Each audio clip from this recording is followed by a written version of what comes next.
All right, welcome back to Mindshift, Consciousness as Fundamental. I'm Mark Davidson, and today we're diving into the first 5 chapters of Dr. Kevin Decker's theory. With me, as always, is James Cartwright and our special guest, Dr. Freya van der Berg. So let's start at the beginning. Dr. Decker's radical claim that consciousness isn't just in the brain. It's a field, not a byproduct of neural activity. I mean, this is a big leap from the old Cartesian dualism, right? Absolutely, Mark. The whole I think, therefore I am thing, Descartes set us up to believe our minds are locked inside our skulls, separate from the world. But Decker's saying, hang on, that's not how it works at all. Consciousness is more like a field, something that exists between us, not just within us. And honestly, the more we learn about quantum physics, the less that old brain-in-a-box story holds up. Yeah, and as a quantum biologist, I have to say, the idea that consciousness is just a byproduct of neural firing doesn't fit with what we see in the lab. The brain is important, but it's not the whole story. When I first read Varela and then Decker, it was like, oh, maybe my mind isn't just in my head. Mark, you said your students used to point to their heads when you asked, where is your mind, correct? Oh, all the time. I'd ask, where's your mind? And they'd tap their temples. But after I started reading Varela and then Decker, I realized maybe that's just a habit. Maybe the real answer is it's in the space between us. And that honestly blew my mind. Or, my field, I guess. So let's move from philosophy to physics. Decker's model is that the brain isn't a generator of consciousness, but a receiver. It's like a radio, right? The music's not in the radio, it's in the airwaves. The brain just tunes in. Precisely. And the physics here is fascinating. We're talking about quantum coherence, entanglement, and the possibility that microtubules in neurons might support this kind of field resonance. Most neuroscientists are still a bit allergic to quantum talk, but the evidence is mounting. The brain's electrical activity could be acting as an antenna, tuning into a universal consciousness field. James, didn't you have a story about a philosopher and an fMRI scan? Oh, right. I once interviewed a philosopher who was so convinced consciousness was just brain activity, until he saw his own brain light up on an fMRI while he was thinking about his childhood.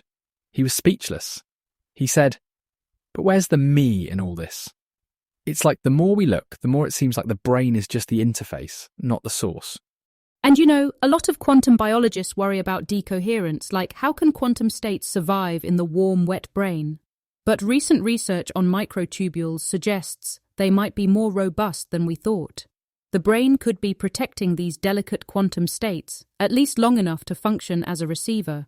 It's not settled science, but it's a testable hypothesis, and that's exciting. Let's talk about memory. Decker argues that memory isn't stored in the brain like files on a hard drive. Instead, it's an interference pattern in quantum fields, a kind of holographic storage. That explains why memories can persist even as our brain cells turn over, right? Yeah, that's the so-called storage problem. If your brain is constantly replacing its molecules, how do you still remember your 10th birthday? The field model says the memory isn't in the cells, it's in the field. The brain just accesses it, like streaming from the cloud. Mark, you had a metaphor for this, didn't you? The Oh yeah. I always tell my students, your 10th birthday is stored non-locally, safe from existential hard drive crashes. It's like having a cosmic backup. If the brain is the access device, then memory is more like a pattern in the field, not a file in your neurons. And that fits with what we see in cases of brain injury or savant abilities. Sometimes, people with damaged brains can still access memories or skills that shouldn't be there if everything was stored locally. The field model gives us a way to explain those outliers. It's elegant, and it opens up a lot of new research questions. This is where the field model really shines, in my opinion. If intelligence is about the quality of our relationship with consciousness fields, then neurodiversity isn't a deficit. It's a spectrum of different ways to interface with the field. Different brains, different relationships, different strengths. Right, so an autistic mind might be like a high-fidelity, shortwave receiver, tuned to a narrow frequency, but with incredible depth. An ADHD? Maybe that's a scanner, built to jump between frequencies, always looking for new signals. It's not a disorder, it's a different design for a different world. I love that. It means our whole perspective on intelligence shifts. Instead of ranking people by how closely they match some neurotypical standard, we start to value the unique ways each person interfaces with consciousness. It's a more compassionate, empowering way to look at the mind. And it has real implications for education and therapy. If we recognize that different neural configurations engage with consciousness in diverse ways, we can create environments that support those differences instead of trying to fix them. It's about fostering inclusion and understanding, not conformity. So how does this field theory play out in everyday life? Decker suggests that things like intuition, creativity, and decision-making are all examples of the brain interfacing with consciousness fields. It's not just abstract theory, it's practical. Absolutely. Practices like meditation, mindfulness, and even neurofeedback can help us tune our brains to resonate more effectively with consciousness fields. And as technology advances, we're seeing brain-computer interfaces and virtual reality environments that might one day enhance or harmonize with these fields. It's a shift in how we approach mental health, too. Instead of just treating symptoms, we can focus on optimizing our interface with consciousness. That could mean new therapies, new technologies, and new ways of understanding what it means to be well.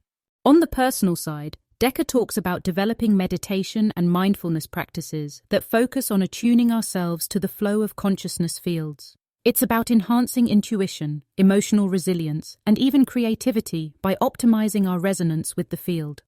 And with neurofeedback and brain-computer interfaces, we're starting to see tools that can help us fine-tune that resonance.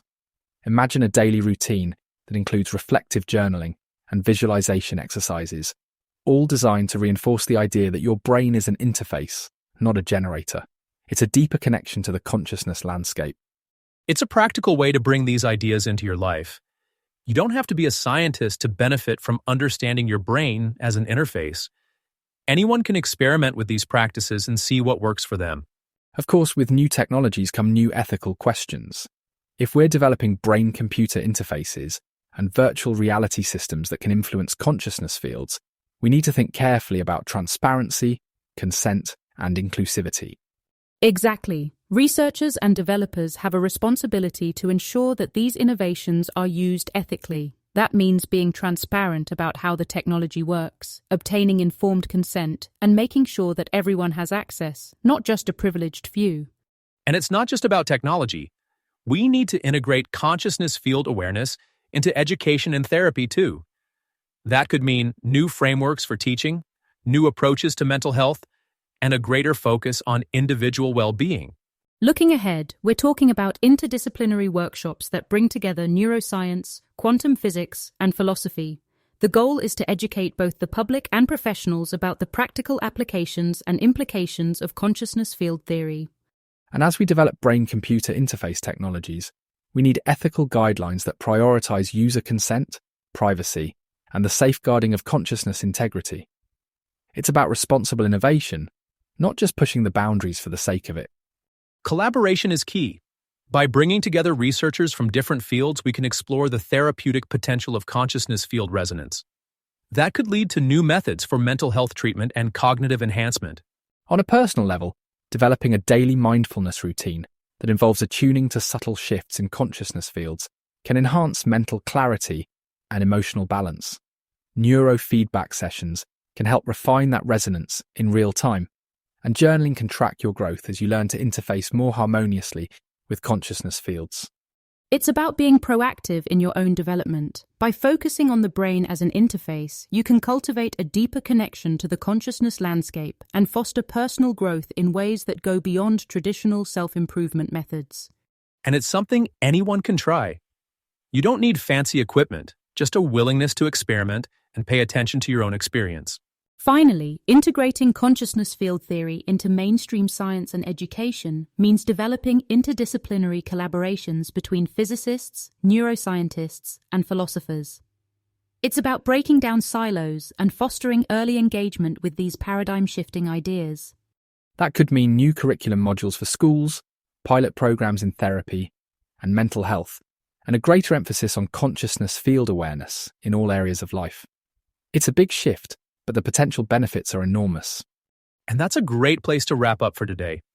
Thanks, Dr. Berg, for joining us, and James, as always, for your insights. We'll be back soon to explore more of Decker's theory and what it means for the future of consciousness. Until next time, take care and keep questioning. Thanks, Mark. Thanks, James. Always a pleasure to dig into these ideas with you both. Looking forward to next time. Cheers, both of you. This was a mind bender in the best way. See you next episode.